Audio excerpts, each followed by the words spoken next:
listening to the Savvy Musician Show with Leah McHenry, and this is your secret weapon for success in the new music industry.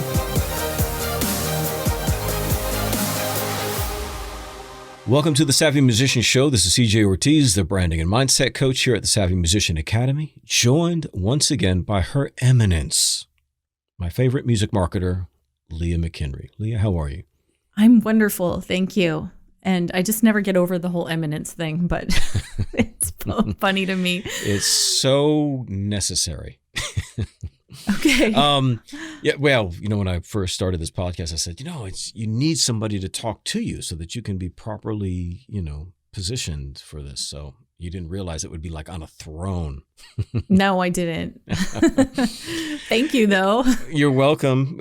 But it's good to know it doesn't go to your head, that you keep your wits about you and stay humble.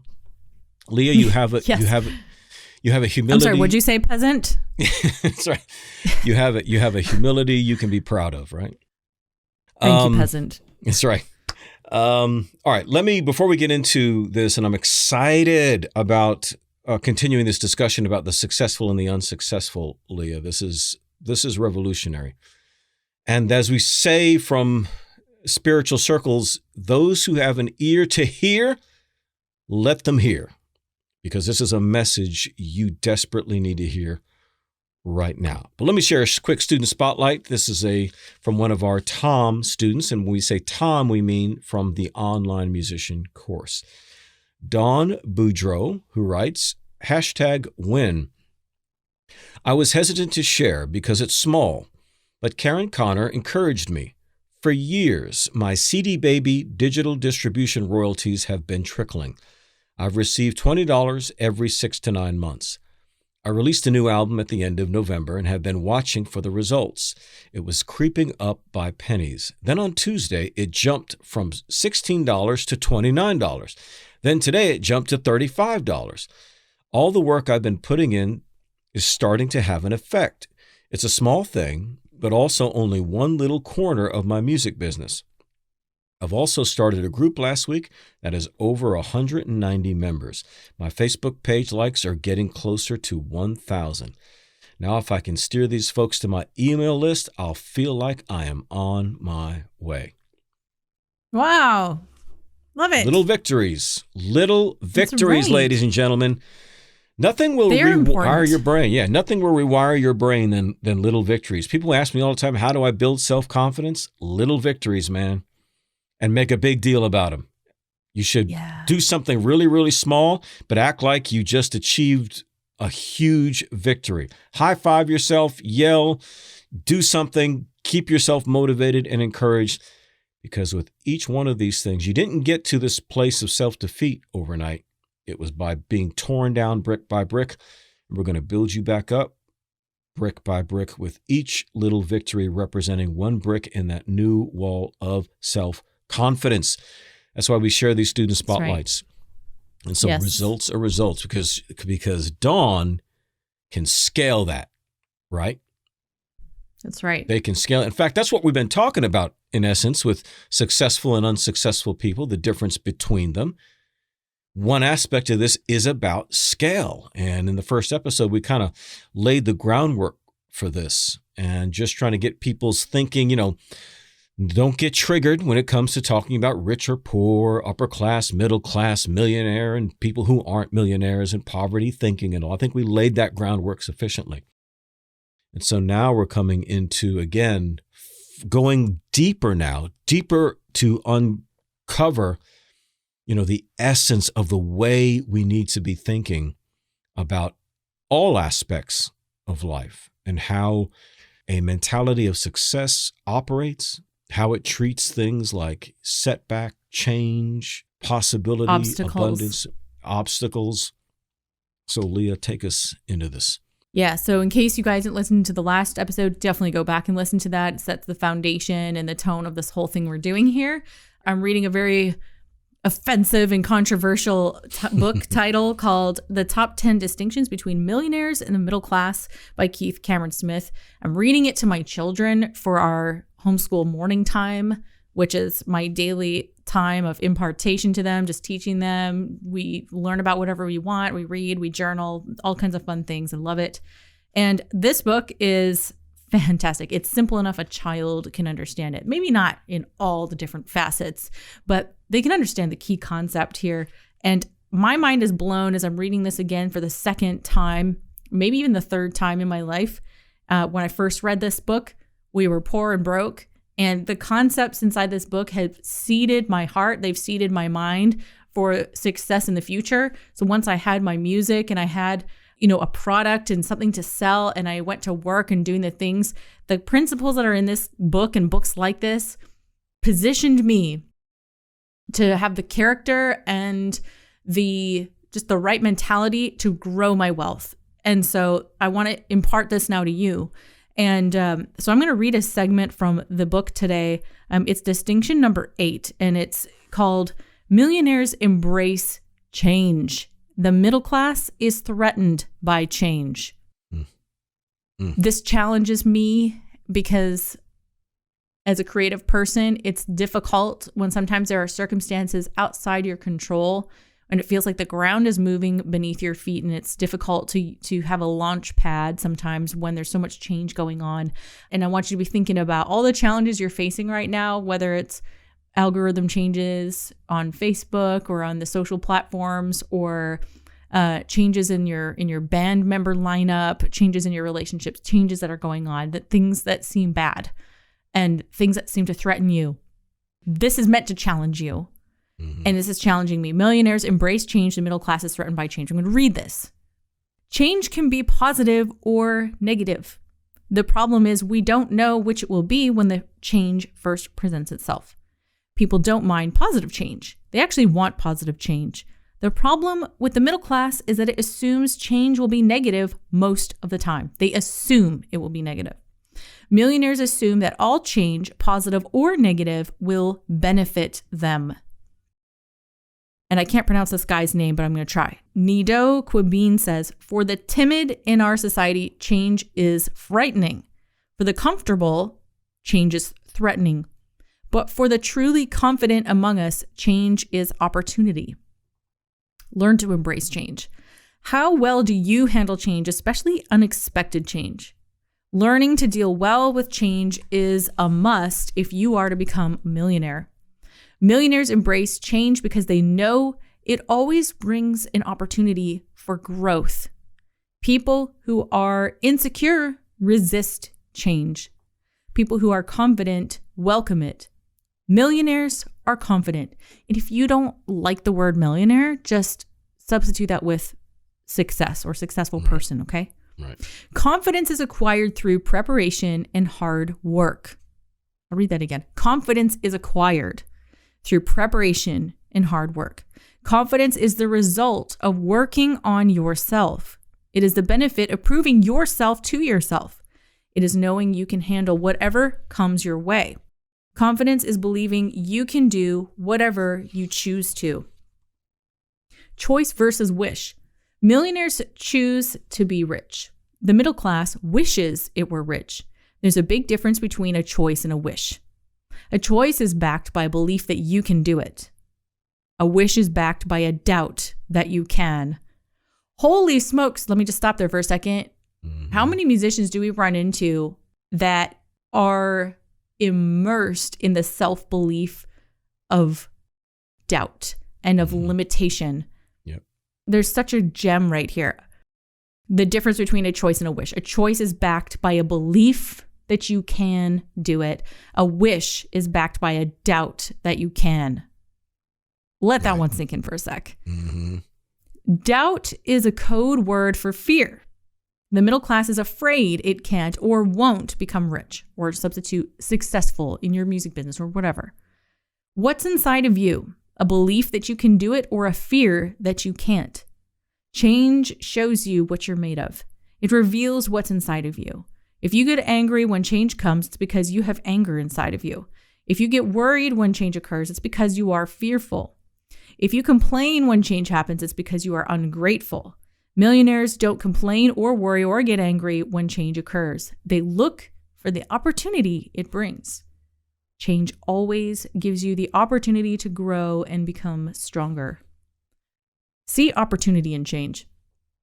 People in the middle class fear change because they don't know if they are strong enough to handle it. The number one reason people resist change is fear. Fear blinds you to opportunities. When you develop a confidence and learn to accept change, you will be able to see the opportunity it is bringing to you. Someone once said, in times of change, the learners will inherit the earth, while the learned will find themselves well-equipped to deal with a world that no longer exists. Change teaches us new things that we need to learn. And the more we learn, the stronger and more confident we become. Confidence is strength. The more confident you become, the more prepared you are to take advantage of opportunities when they appear. You never know when an opportunity may present itself. The middle class thinks millionaires got lucky and were in the right place at the right time. It's not enough to be in the right place at the right time. You have to be the right person in the right place at the right time. Otherwise, you won't even see the opportunity. Learning to embrace change assures that you are becoming a person who can profit from life's opportunities. The future belongs to those who can change with the times. I've been saying that for years. Mm-hmm. The purpose of change is to change us. Learning to accept change is the first step to becoming more confident. Allowing change to change you is the real purpose of it. People are born to learn and grow. Change is life's way of making sure we do that and learn to fly. Resisting change is like an eaglet not wanting to leave the warmth and comfort of his nest. Eventually, Mama Eagle starts changing the warm and comfortable environment by removing her nice, soft down feathers from the nest. Before you know it, sharp sticks and twigs are poking the eaglet. "Why are you doing this to me, Mama?" he screams. Mama Eagle says, "Because it's time you learn how to fly." You used that example in the last I was about to episode. say. That's great. That's funny. Change is life's way of teaching you how to fly. The next time you ask, "Why is this happening to me?" remember Mama Eagle's answer to her baby. Sometimes we don't know what we can do until we have to. Ask someone to think back to a difficult time of his life when life threw him a curveball. He'll probably say, "It was the best thing that ever happened to me." Almost everyone has an experience like that.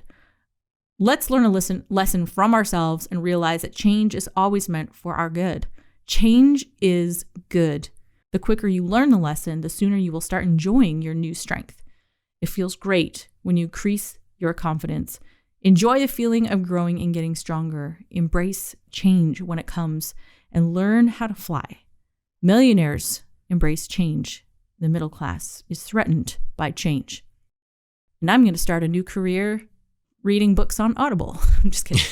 That's right.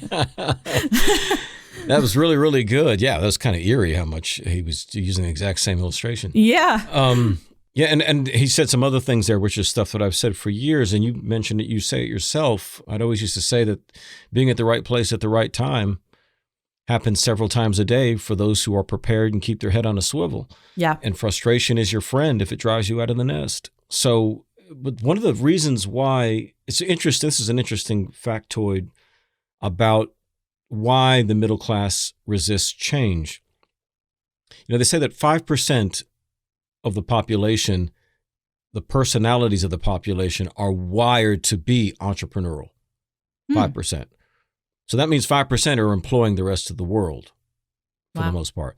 The majority of people, 65%, are this, what they call just the steady types. They don't like change. We need some of those people too. Yeah. Oh, you have to. You have to. They don't like change. They don't want, they want things to be predictable. So an example would be like the difference between the success of McDonald's versus Burger King. McDonald's doesn't change things much.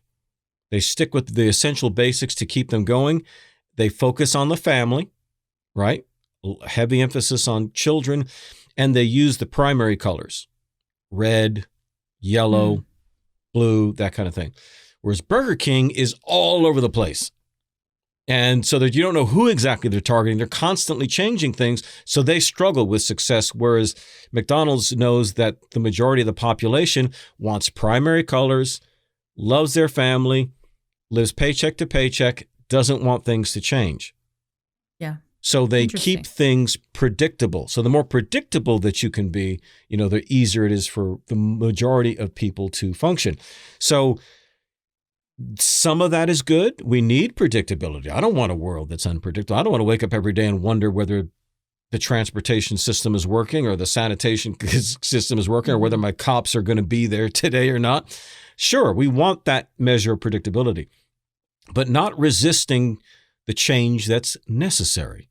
Because like he said, there is opportunity in change.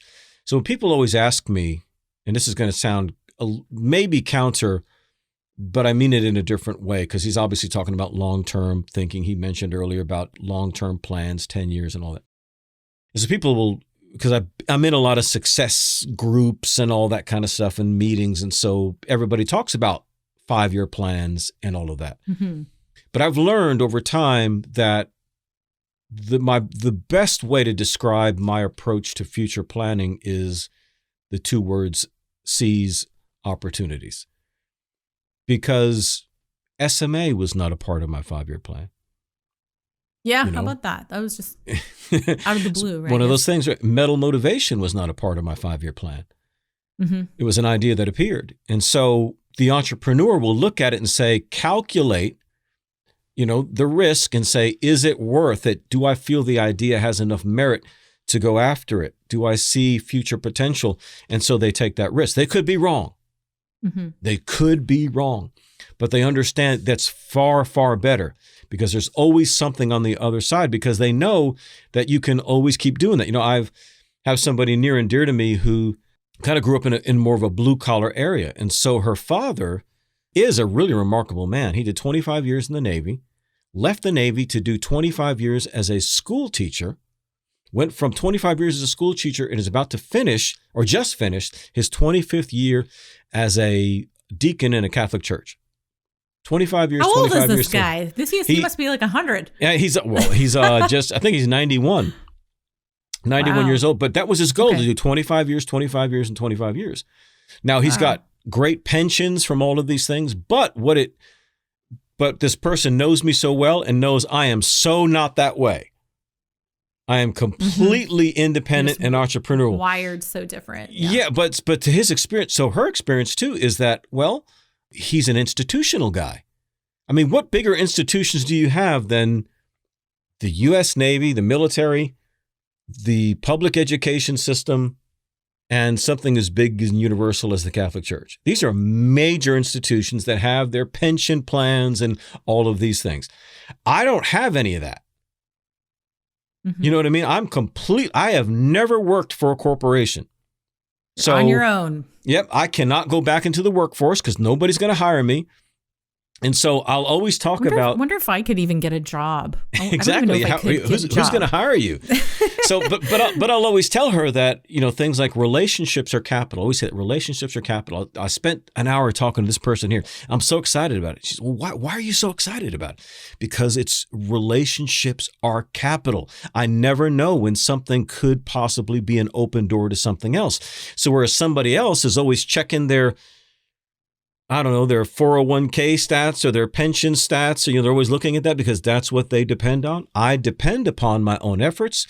I depend on my ability to see and seize opportunity, to act quickly, to be flexible.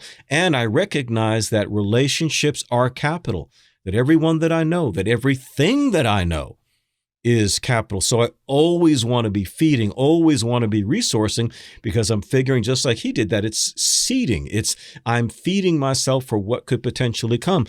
And yes, that's risky. Okay. And people are scared to death of the unknown. I get that. Leave a nightlight on if you're scared of the dark. Okay. I've got enough nightlight on. I've seen enough success in the past, and I stay in my field of degree. People are like, man, you just do everything right. No, put me on a tennis court, put me on a golf course, put me on skis, and you'll see how much I don't do everything right. I stay in my lane. I don't go off and try to prove something and get myself killed. People say, why don't you go ice? You want to go ice skating? I said, hell no. They said, why? Because as of right now, there's 0.00005% chance that I will break a limb right now sitting in this chair. But the moment I put on ice skates and get on the ice, those odds just shot up dramatically. So I'm not looking for that adrenaline. I have the adrenaline of helping people break their limitations and step out and increase a greater life. Yeah. To me, that's not breaking their legs. No, to me, that's a whole lot more thrilling, helping people break the shackles of their mental chains than going out and going and breaking your leg. And that doesn't mean anybody else shouldn't go do that. Do your thing, man. That's the color of life. We're all diverse. We don't have to all be and think necessarily the same way. But no matter where you are in life, you can always think bigger.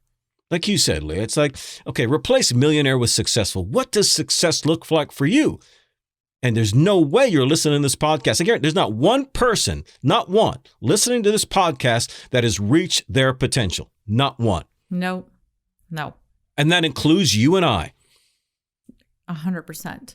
Right? So that's why we're pushing the envelope. That's why we're pushing. One of the things that Leah and I get out of this and why we get so animated, excited about, she's reading to you guys from a book that she already read 10 years ago.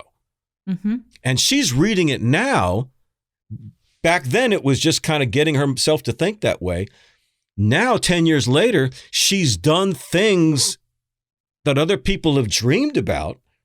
And so now that causes her eyeballs to change. Now she's reading the very same book, very same information in a different way, getting so much more out of it and qualifying herself for her next level. Some of you guys would just like to get to where she was 5 years ago, let alone where she is now. But her mind is already 10 years down the road. She's already thinking down the road. So what's the big deal? Is it just her talent? Plays a small part. How much have you ever heard Leah on the podcast get into the actual production of her music? She doesn't spend a whole lot of time talking about that. She's talking about... And I'm not even good at it. But your fans might disagree with you, but the point is that what she's really passionate about. We have a verse that I love that says, out of the abundance of the heart, the mouth speaks. Yeah. So I just need to hang around you for a little while to see what you're all about, to see what you truly believe. So when it comes to spending time with successful people, I'm going to spend my time with Leah because I hear what comes out of her heart. What comes out of her heart is more and more of a passion about exceeding limits. And let me tell you something. When you start thinking more this way and you're reading books like this constantly and you are having conversations with your kids and your spouse, or like this is like what you're surrounding yourself in, and you start to realize the people you hang around, you will become like them. You will become like the people you spend time with. And there's even a saying that you are the sum of the 5 people you spend most time with. So I made a decision a long time ago. I was going to hang out with really successful people. To this day, I still don't know very many really successful people, but I hang out with them via podcasts, via their books, via their blogs. That's how I hang out with them. They're my mentors. They don't even know they're my mentors. And you also quickly realize that when you get into this abundance mindset, you realize how toxic so many people in your life really are. Oh, yeah. You start realizing you need to say that again. That is so true. When you get into this abundance mindset and you start realizing your own potential, it will be revealed to you how many people around you, it's the crab in the bucket scenario. They want to pull you back down and you need to stop spending time with them. And it's sad and it can be lonely because you realize, wow, I can't hang around most of the people in my life. This is actually really eye-opening and it's sad. I feel a little bit like there's a reason why I don't have that many friends, to be honest. I don't have that many because I have some lifelong friends. You have your relatives and stuff, but you can't choose your relatives. Right. But so many people are going to be poison to your abundance because they're so stuck in their poverty mentality and they're so stuck in what is not possible for you and what is not possible for themselves. Right. And so your circle of friends is going to become a lot smaller when the more abundant minded you become. Yeah, because the less the people around you understand how success is achieved, the more they're going to think you cheated to get it. Yep. that's going to be their assumption because they think you are still like them. And if they haven't done anything of significance, then if you're doing something of significance, it must be for a reason other than hard work. Even if it's by fate or magic or silver spoon in your mouth or whatever, you're getting something you don't deserve. They feel like it has everything to do with deserve. I hate that. I hate that word because everybody uses it. I deserve better. Really? Why? Why do you deserve better? And deserve in terms of who? The universe? God? The force? What is it? Who's supposed to give you this thing that you say you deserve better? Or that you say, she didn't deserve him or he didn't deserve her. Deserve has got nothing to do with it because I know some absolute devils who've got plenty of money. Right. So deserve has fair like that. Yeah. Yeah. And I know some really, really good people who've had some really, really bad things happen to them and are in some really, really bad straits. So deserve has nothing to do with it, but that's how we think. And so that's when we start the blame game. We start playing the blame game. We start pointing fingers at everything else, everything external to us. We are the ultimate environmentalists. That don't mean tree hugging, which is fine if you hug a tree. That's okay. But the environmentalist means you believe everything is determined by something external to you. So even if it gets down to class, genders, upbringing, anything that you can point to, a politician, whatever, the more they will have a part to play. But the more you keep the focus on there, then the less you realize and release the power from the one person who can truly make a change in your life. And that's you, because everybody tells us to look on the bright side. But here's the reality. If you want to look on the bright side, look in the mirror because you are the bright side. And if you can't say that to your situation, then you know you're the problem. You should be able to look in the mirror and say, I don't care what circumstances I'm in, I am the bright side to my bad situation because I can do something about it and I can do something about it now. I don't need somebody to come save me. I can do this. Wow. Yes, this is good. I hope you guys are getting something really meaty out of this. I don't think there's any marketing podcasts that really go in depth on this level. Certainly not in the musician space. So this is really a treat. It's a treat for us to be able to talk about it here. And I hope that you find it as valuable as we do, because this is really the stuff that leads to lasting change and lasting results. No Instagram bot or tip is going to do what something like this is going to do. Yep. Change your thinking and that will change your life. Okay. Exactly. I tell the students all the time, the majority of the success is really going to come down to you. And by that, it means not just doing the work. It means the way that you see everything. I'm sure a physics professor could come in here, Leah, and explain to us how that works. But in our third grade explanation, we can observe it that if someone is in the right mindset, if they think this way, the changes happen, not because it materializes magically, but because it changes so many things about us. Everything changes, every aspect of how we operate physically, the way we, what the time we get up, how much effort we put out, how long we stick with something, we don't get discouraged. It all multiplies and compounds together to create the greater results than we've created in the past because we were limited by our thinking. Stinking thinking, the guys used to say all the time, and we don't want to be guilty of it. So, but as you said at the outset, it's embracing change. Don't be afraid of it. Embrace it. Don't be limited by it, because short-term thinkers, limited thinkers are afraid of change. And your greatest success, your next victory is on the other side of the change that you're so afraid of. Yeah. And you've got to attack it with ferocity, resolved, meaning there's no questioning in your mind. You're seizing your challenges, you're seizing change, whatever's in front of you, like a lion seizing an antelope. There is no second guessing in that lion's mind. He doesn't sit there and wonder if he should do it, if anybody's going to judge him. The lion's not afraid he's going to fail. He's not fearful of success.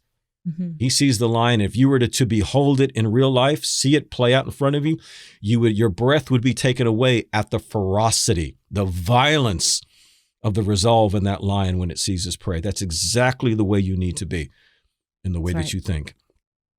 I love it. Okay, well, Leah, I'm anxious to get into this next episode. We'll save that, what we've got coming for the next episode. But again, as we said in the last episode, we're kind of leaking out what's up and coming. Tom 3.0, the online musician 3.0, about to receive. When was the last time it's been upgraded? How long since Tom 2.0? It's been a couple years, I think, since we really did an overhaul to it and just upgraded it. A lot needed to be updated, but I also, during that time, have been able to gather a lot of data of just like things, kind of missing pieces of the puzzle where I think it will really help students make a significant change and impact on their music careers and success that they have online and moving toward making real significant money and have a lasting career. Because that's what I'm interested in. I'm not interested in people helping them make a quick buck today and then nothing tomorrow. I'm interested in helping them build an ecosystem where they launch their career online and they have multiple streams of income, because I don't believe in putting all your eggs in one basket, and then helping them establish a real brand that's recognizable online, a real brand that can grow. And so we're looking toward a sustainable model here. And so that's what the Online Musician 3.0 is all about. If you're wondering what the difference is between that and our Superfan System Elite program, the Elite program is meant to be a very advanced marketing program. It assumes you kind of have some of these foundational pieces already in place. So for that reason, we don't accept a lot of people who do apply into that program because they're just not ready for it yet. And so the Online Musician 3.0 program is all about helping you establish those very significant pieces of the foundation. You can't build a house without a foundation. Advanced marketing funnels and ads and all the ninja stuff and launches and all that. That's like the decor of the house. That's putting on the windows and the roof and all of that. But all of that just falls away if you don't have that foundation. So the Online Musician is that foundation. It's your branding. It's who are you? What's your artist identity? Who is your ideal fan? Who are they? You better know everything about that fan. You better know what books they read, what magazines they read, the demographics, their psychographics, what's their favorite movies, what's their favorite video games. You better know all that stuff about them before you even start to go marketing, spending money on ads. And so that's just part of it. But we're going to deal with mindset. We're going to deal with website. I believe that by the time you're ready for our Superfan System Elite program, your website looks amazing. That should, to me, you should leave that program already having some of these big foundational pieces in place. And so I found that there's a few holes in the program and wasn't quite as comprehensive as I want these students. I want these students, by the time they come out of there, they should be making money. They should have a recognizable brand that they're really proud of, and they should know exactly what the plan is moving forward for how they're launching their music online and building a sustainable career that they love, whether they tour or not. How's that? Perfect. Join the wait list. Yeah, so there's more information. In fact, we got a webinar that you can register for, and you can get all of this information at explodeyourfanbase.com, explodeyourfanbase.com. And if all that we're talking about is even too over your head, and you're like, I don't think I'm even ready for the Online Musician, well, you always have another option. And that is something we're very, very proud of, which is actually has kind of a little bit of both fundamentals as well as some advanced material in the Inner Circle membership, which you can join right away. In fact, a lot of our students in Tom and in the Superfan System and Elite are subscribers to the Inner Circle membership. And you can go to savvymusicianacademy.com/inner circle, and you get a cool, beautiful full color magazine with that, full with interviews and tips and tools and motivational articles and latest updates, what's happening in the changes of social media and marketing. You also get an audio version read by me And you get a mini tutorial, a mini course with each month's issue, and it's pretty cool. So go and check that out. But Leah, I recommend everybody should just subscribe to that, whether you're in Tom or Elite. Just everybody needs that. And the way that's different too is it's addressing a little bit more of the tactical stuff on a monthly basis and different topic every month. Things that are not necessarily part of the fundamentals, but stuff that we want you to know and stuff that I think will be helpful and will contribute toward you creating more income for yourself. So everybody should just go subscribe to that. It's so affordable. Can you just find the money in your couch, please, and just do this do this for yourself? You know, you need to immerse your brain and your body. You just immerse yourself in this. Yeah. So it becomes second nature. So that's why we created Inner Circle. Go do that. Yep, there you go. Yeah, it's great to have some written format stuff so that people can go back and refer to things. And in fact, we go a little bit more in depth on the student spotlights, not just sharing their wins, but asking about what happened, what was their latest victory, what determined that victory, what did they stop doing that created that victory, and what did they start doing that created that victory. And so it's a lot of really cool stuff in this Inner Circle membership. So again, SavvyMusicianAcademy.com/Inner Circle. To check out more about what's coming up with Tom 3.0, explodeyourfanbase.com. Leah, let's do this again. How about one more episode? This episode is sponsored by the Online Musician 3.0, the upgraded version of the flagship music marketing course from the Savvy Musician Academy. This cutting-edge music marketing course is set to release soon, so sign up now for our waiting list to receive up-to-date information at explodeyourfanbase.com. Billy Corgan of the Smashing Pumpkins recently said in an interview, "If I was going to give you 60 seconds of advice, I would put your whole focus into reaching people through the internet." There's no better way to start reaching your ideal fans on the internet than by the Online Musician 3.0, which covers cutting-edge topics like mindset training, branding secrets and tutorials, creating a website that converts, Instagram for musicians, YouTube for musicians, using and leveraging Facebook groups, monetizing your music, creating a successful album launch, and much more. If you're ready for your next level in creating your own online music business, then sign up now for our waiting list at explodeyourfanbase.com.